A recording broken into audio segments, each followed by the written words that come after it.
What's up, y'all? It's Plugg'n'b, and today I'm talking about making leads for Plugg'n'b.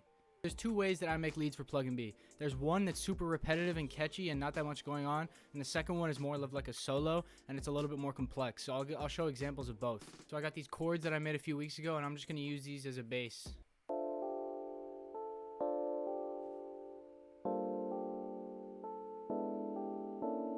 So really, when I make my leads, I like to just hum something in my head. It kind of just comes to me naturally, and I think that that's something that'll come to you guys too.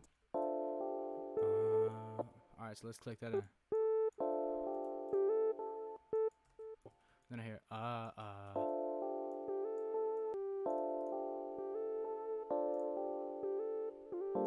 And also I'm hearing something like this.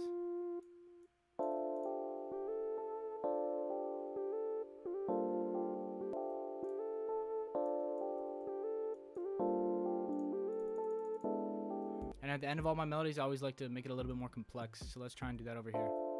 I'm hearing like do do do do do. Excuse my terrible singing, but I'm just trying to get the point across. Do do do do do do.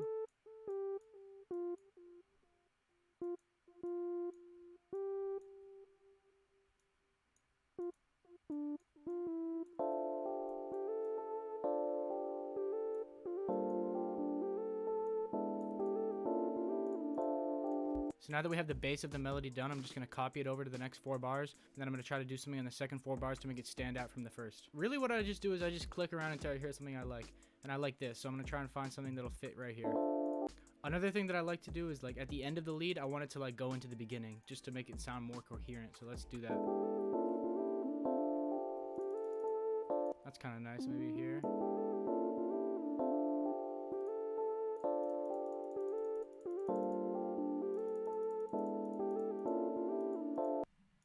Honestly, I think this melody in the lead sounds pretty cool.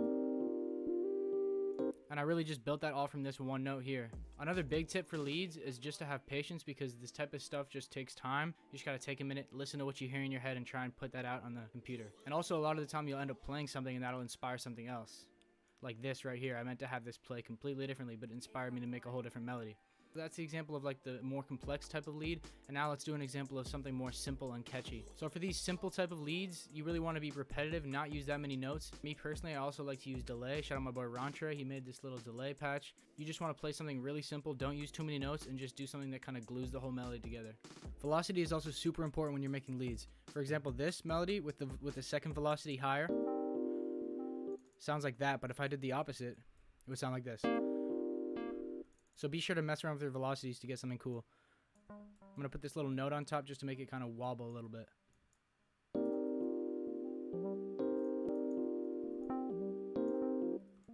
Also, I just accidentally played that, so I'm going to do it here. I'm going to shorten it a little bit using this stretch tool. I really recommend using this stretch tool.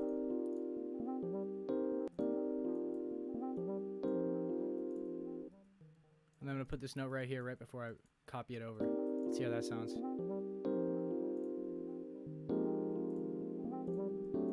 And then I hear do do do do.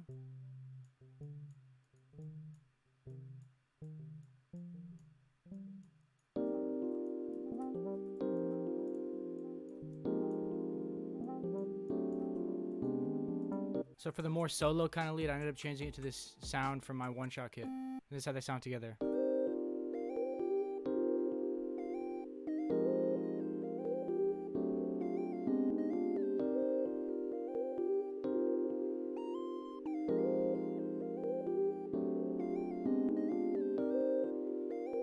To wrap up this lead tutorial, there's 2 main things you should take away from this. One of the leads should be really simple and repetitive, and the other one should be complex and have a little bit more to it with a little bit of variation. And this really just helps the whole beat just mesh together. I hope that was helpful. It's a little bit difficult to explain leads because this is kind of just something that I learned over time, and I also don't really have that much of a method to do it.